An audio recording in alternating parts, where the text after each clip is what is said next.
Hello everyone, good morning. এখন বাজে ঘড়িতে প্রায় সকাল 7টার সময় উঠে পড়েছি। 7টা না, সামথিং হয়তো 7:10-15। আজকে উঠতে একটু লেট হয়ে গেছে, কারণ রাতে কাল ঘুম হয়নি ঠিক মতো। কালকে যেহেতু ও ছিল না, ও একটু লেট করে এসেছে, তাই রাতে ঘুমটা খুব ভালো মতো হয়নি। সকালের দেখো হাওয়াটা জানালার কাছে আছি, সকালের হাওয়াটা খুব স্নিগ্ধ আর ঠান্ডা, খুব ভালো লাগে। আর যেহেতু কাছেই মন্দির, বাড়ির কাছে, তো এখানে কাসর ঘন্টা সকাল থেকেই মানে পুজো দেওয়া হয়। যাই হোক, চলো দাঁত মেজে নিই, চা করবো, বাবুর জন্য হরলিক্স করবো, বাবুকে ঘুম থেকে তুলবো। বাবুকে স্কুল থাকলে আমি এমনিতে ঘুম থেকে তুলি প্রায় সকাল 6টা, আর স্কুল যদি না থাকে তাহলে সেই ক্ষেত্রে আমি ওকে তুলি 7:30। তো চলো দাঁতটা মেজে নিই।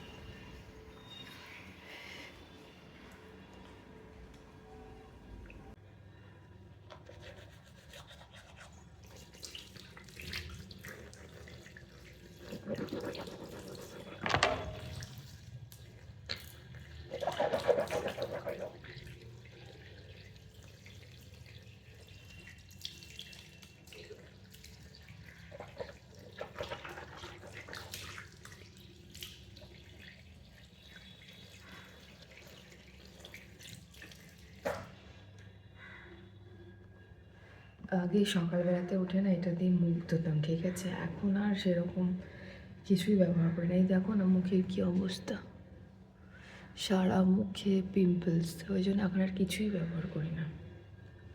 শুধু সকালবেলা ঘুম থেকে উঠে সাধারণ জলে মুখ ধুয়ে নিই, আর আগে ইউজ করতাম, এখন আর সেরকম ইউজ করি না। ঘুমটা মানে মোটেও ছাড়ছে না, অনেক যেহেতু রাত হয়ে গেছিলো, শুতে ঘুমটা একদমই ছাড়ছে না। এই যে বাবুর জন্য হরলিক্স বার করে রেখেছি, হরলিক্সটা করবো আর রচা করবো। চলো করে নিই। হরলিক্সটাই বাবুকে দিই, কারণ মাঝে মধ্যে যেহেতু আমিও নিজে খাই, তো আমি মানে জুনিয়র হরলিক্সটা এখন আর দিন, আর ও খেতে পছন্দও করে না, তাই এটাই দিই ওকে। লাইটারটা গেল কোথায়?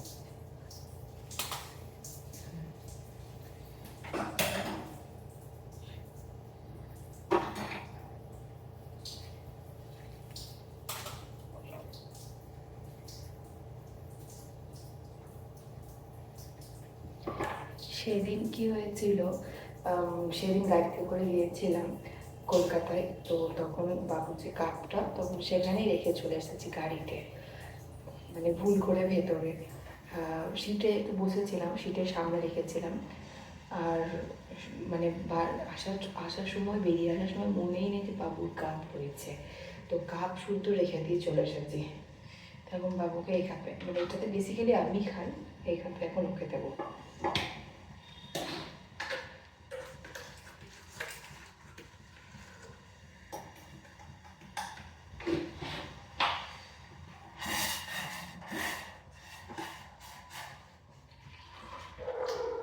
তো দেখো এখানে কিন্তু আমার চা প্রায় হয়ে গেছে।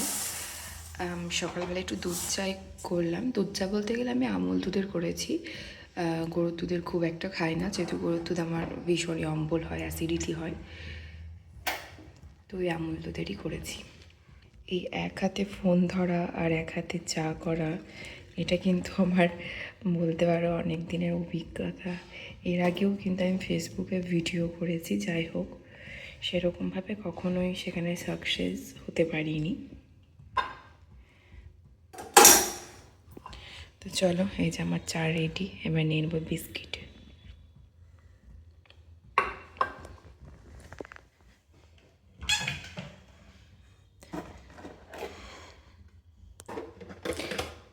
জানো তো, আমি কিন্তু বিস্কিট সবসময় চেষ্টা করি এরকম মানে কি বলে, টিফিনে নিয়ে যেতে, কারণ ঘরে যেহেতু নিয়ে যাই, তো আর বাবুর জন্য নিয়ে যাই, তো আমি টিফিনেই নিয়ে যাই, কারণ পিঁপড়ে হয়ে যায়, সেই জন্য আমি টিফিনে নিয়ে গিয়ে একটু ঢাকা টাকা দিয়ে রাখি, তাহলে কি হয়, পিঁপড়েটা আর অতটা হয় না। এই যে আমি যেভাবে ধরে নিয়ে যাচ্ছি, এটা কিন্তু গরম চা, আর গরম চা যদি গায়ে পড়ে না, তাহলে বুঝতেই পারছো, মানে পুরো আলু তৈরি করে দেবে গায়ে সকাল সকাল। এই যে সব ঘুমোতে ব্যস্ত, ছেলে ঘুমোতে ব্যস্ত, বাবাও ঘুমোতে ব্যস্ত। বাবাকে যদি বলি ছেলেকে দেখো, বাবা ওরকমভাবেই ঘুমোয়। বাবার মানে কোনো, যদি বলি ছেলেকে দেখো, ওকেই বোধহয় দেখতে হবে উল্টে ওর বাবাকে। ও ওর ছেলেকে দেখার মতো সেরকম ওর মধ্যে ক্ষমতাই নেই।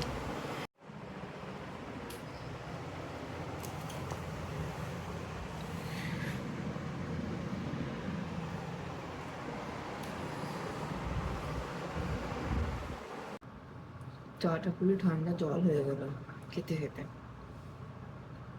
আর চা কিন্তু ঠান্ডা খাওয়া যায় না, চা একটু গরম গরমই ভালো লাগে।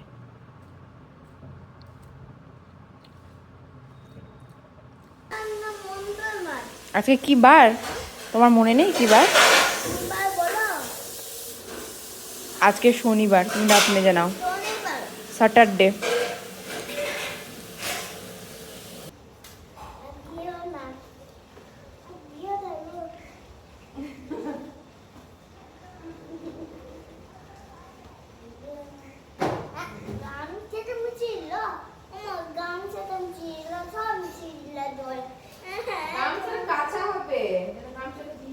তো এরপর চলে এসেছি রান্নাঘরে। আর এই যে দেখতে পাচ্ছ এখানে রসুন ভেজে নিয়েছি, কারণ কলাইয়ের ডালটা কিন্তু রসুন দিয়েই হয়।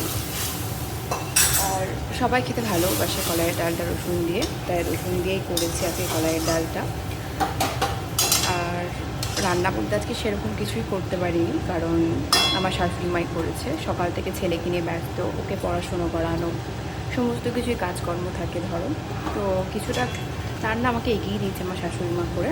আর আমি এখন শুধু ডালটাই করেছি, ডাল ভাত এইগুলোই। আর ওখানে বিভিন্ন রান্নাও হয়েও গেছে, সাইডে সব রান্না বান্না করে দিয়ে দিয়েছে। এই যে এখানে ঘি করলা ভাজা, এখানে রয়েছে আলু পোস্ত, এগুলো সব আমার শাশুড়ি মাই করে দিয়ে গেছে।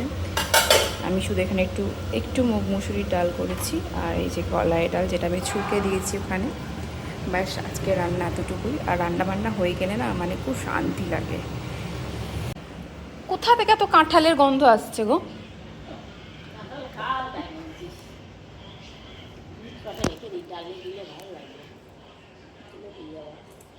অনেকটা কাঁঠাল বেরোলো কিন্তু না? হ্যাঁ। এইটা ও ফেলে দেওয়ার মতো আছে না ভেতরে আরো? আচ্ছা দু একটা তো নিয়ে হবে।